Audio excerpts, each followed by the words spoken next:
singular ainda vai seguir, vai julgar o processo. Cabimento. Eu tenho então, ocorre quando o juiz se convence da inocorrência de crime doloso contra a vida.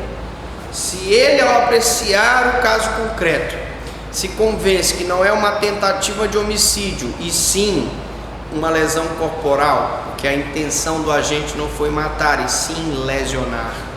Se ele se convence que não houve um homicídio doloso contra a vida, e sim um latrocínio, a pessoa roubou, matou para poder roubar a vítima, aí nós vamos então ter uma sentença de desclassificação. Essa desclassificação, ela vai submeter o julgamento ao juiz singular. Procedimento e reoitiva. Bom, e qual, professor Franklin, o procedimento que eu vou utilizar quando eu tiver uma sentença de desclassificação? O procedimento, neste caso, deverá o juiz remeter o processo ao juiz singular, o presidente do tribunal do júri remete para o juiz singular, monocrático, né? Competente, o qual, recebendo o processo, observará o seguinte. Vamos lá.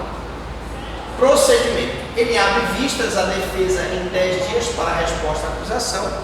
Então, o juiz, o presidente do júri, não é competente para julgar aquele caso, porque aquele caso não é crime doloso contra a vida. Mandou para o juiz singular.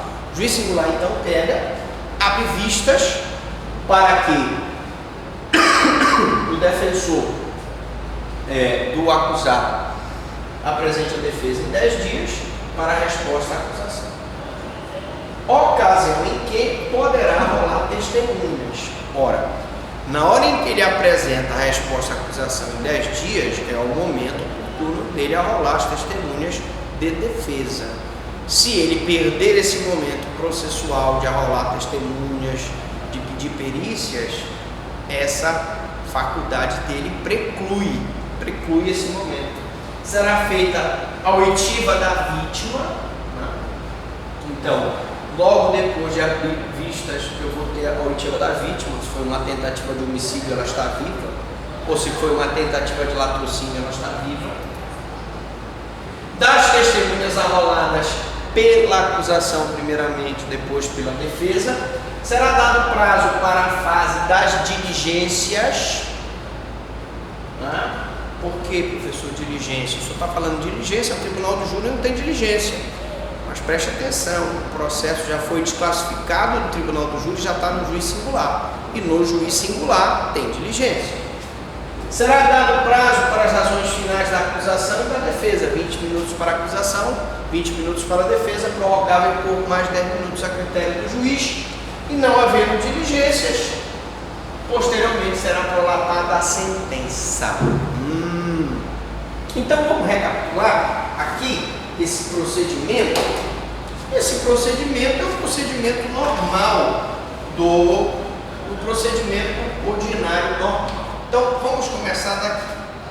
Bom, primeiro eu tenho uma sentença de desclassificação. Ela indo para o juiz singular, né? Juiz singular. Eu vou então abrir em 10 dias. Olha aqui, 10 dias. Está enxergando? Está dando para enxergar? Em 10 dias nós vamos ter a apresentação da defesa preliminar. Essa defesa preliminar, ela tem o objetivo não recebimento, né, da acusação. Muito bem. Nessa defesa preliminar, depois nós vamos ouvir. Ele pode, nessa defesa preliminar, ele pode arrolar testemunhas, requerer perícias,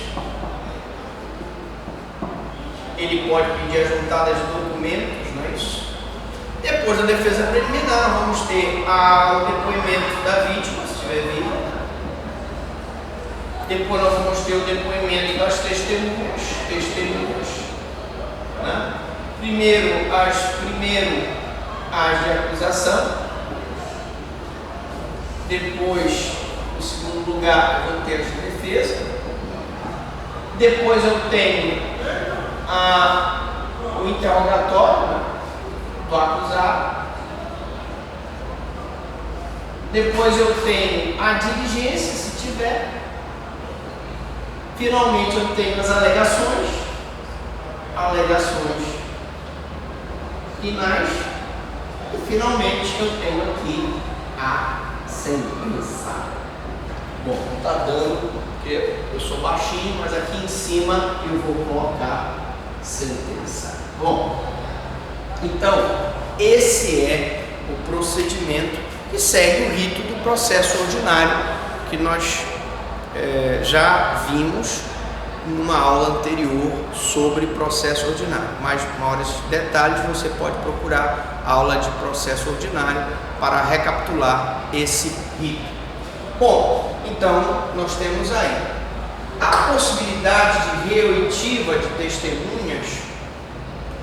Eu posso ouvir de novo testemunhas que já foram ouvidas na primeira fase do júri, quando o juiz desclassificou o crime. Muito embora não se admitirá a reoitiva de testemunhas já inquiridas, existem decisões que permitem o juiz reinquirir testemunhas na reoitiva como forma de formar o seu convencimento, se ele não foi quem presidiu a instrução anterior. Ok? Vamos lá. Seguindo aqui nosso mouse. Infração na desclassificação do processo. Quando ele desclassifica, ele deve dizer a infração para a qual ele desclassificou, ou ele não deve dizer, ele deve deixar que o juiz singular é que faça essa classificação? Bom, infração na desclassificação. O juiz que desclassifica, portanto, o juiz do júri, não pode dizer para qual infração o fez, sob pena de invadir a competência do juízo singular. Então preste atenção, o juiz do tribunal do júri vai dizer desclassificou, e nessa desclassificação ele vai então dizer apenas e tão somente que desclassifica, porque é o juiz singular que vai dizer e vai no final dar a sentença tipificando, classificando aquela conduta.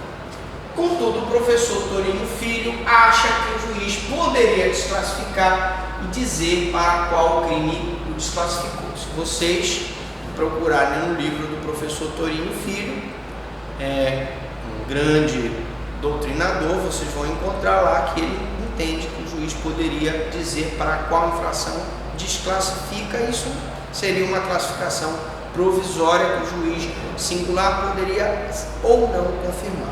Já o professor Fernando Capeixe discorda, dizendo que não, que o juiz do tribunal do júri não pode dizer qual a infração que ele desclassifica, sob pena de invadir a competência do juiz singular. Processo só pode ser remetido ao juízo singular após esgotadas as vias recursais contra a sentença que o desclassificou.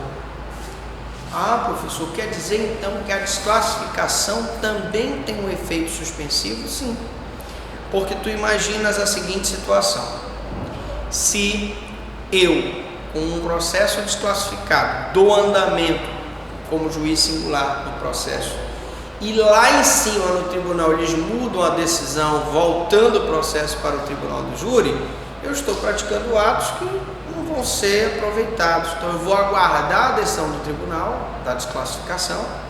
Se o tribunal confirmar a desclassificação, tudo bem, eu como juiz singular dou seguimento. Se o tribunal não confirmar, eu mando de volta para o tribunal do júri.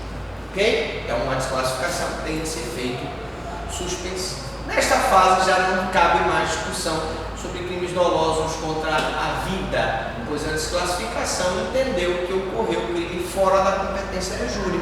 Ora, eu não vou questionar mais no juízo singular se a sentença de desclassificação transitou em julgado, que o advogado de defesa vai dizer, não, aqui não é o foro competente, na verdade ele praticou uma tentativa de homicídio, não uma lesão corporal. Não tem mais o que a gente argumentar, senhores, porque aqui eu já tive uma desclassificação que transitou em julgado, então não cabe mais o argumento de que era crime doloso contra a vida, porque a desclassificação já transitou em julgado e eu não posso mais levar esse argumento para o juízo singular.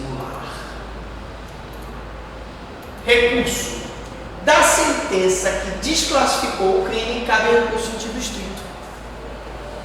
Também porque a desclassificação, ela não termina o processo. Ela não é uma sentença que vai acabar ali aquela causa.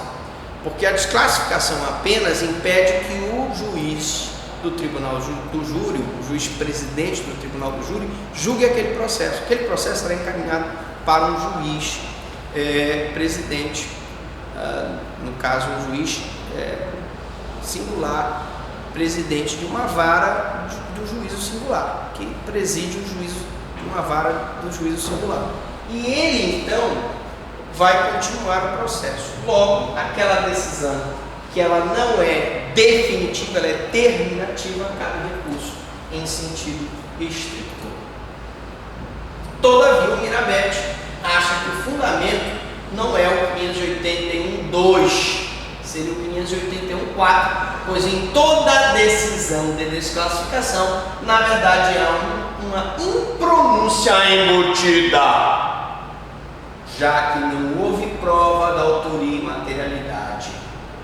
Então aí é uma questão apenas técnica, todos dois compartilham, o Capêzio e o Mirabete, de que é a desclassificação, só que o Mirabete, ele põe esse fundamento no inciso 4º, dizendo que toda desclassificação, na verdade, é uma impronúncia embutida e não houve então uma prova da autoria e materialidade. Na próxima aula, nós vamos ver Tribunal do Júri, parte 6.